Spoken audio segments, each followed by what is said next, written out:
नमस्कार दोस्तों, आपका हमारे YouTube चैनल भक्ति सीरीज़ में फिर से एक बार स्वागत है। मैं आपके लिए आज एक पौराणिक कथा लाई हूँ। इसका नाम है नारियल के जन्म की कथा। अगर आपको वीडियो पसंद आए तो हमारे चैनल को लाइक और सब्सक्राइब ज़रूर करिए और कमेंट में हर हर महादेव ज़रूर लिखिए। चलिए वीडियो स्टार्ट करते हैं। प्राचीन काल में सत्यव्रत नाम के एक राजा राज करते थे। वह प्रतिदिन पूजा पाठ किया करते थे। उनके पास किसी भी चीज़ की कमी नहीं थी। वह धन दौलत से लेकर हर प्रकार की सुविधा से समृद्ध थे।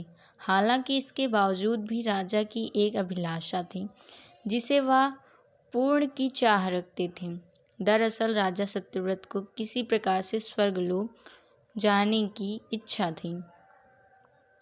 वह अपने जीवन में कम से कम एक बार स्वर्गलोक के सौंदर्य को देखना चाहते थे, लेकिन उन्हें इसका मार्ग नहीं पता था। उन्हें स्वर्गलोक का मार्ग ज्ञात ही नहीं था।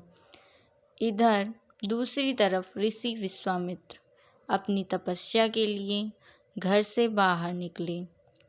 चलते चलते वह अपनी कुटिया से काफ़ी आगे चले गए थे। काफ़ी समय बीत गया था, लेकिन वह अपनी कुटिया में वापस नहीं लौटे थे। इस कारण उनका परिवार भूख और प्यास से तड़प रहा था। राजा सत्यव्रत को जब यह पता चला तो उन्होंने ऋषि विश्वामित्र के परिवार के पालन पोषण की जिम्मेदारी ले ली। कुछ समय बाद जब मुनिवर लौटे तो वे अपने परिवार को कुशल देख काफ़ी प्रसन्न हुए। उन्होंने पूछा कि उनकी अनुपस्थिति में किसने उनकी देखभाल की।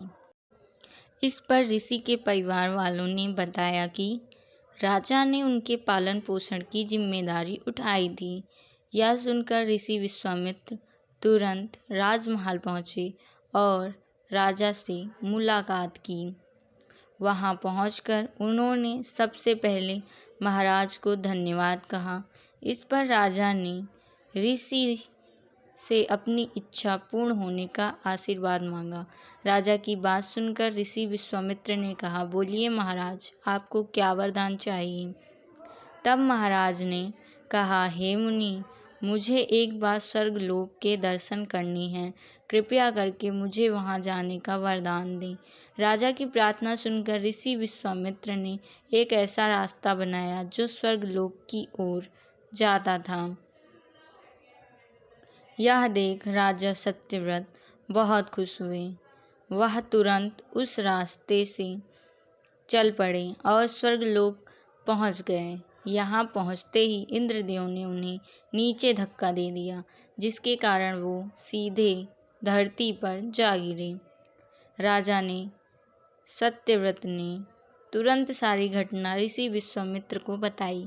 राजा की बात सुनकर ऋषि विश्वामित्र गुस्से से आग बबूला हो उठे। उन्होंने तुरंत सभी देवताओं से इस बारे में बात की और इस समस्या का हल निकाला, जिसके बाद राजा के लिए एक नया स्वर्गलोक बनाया गया।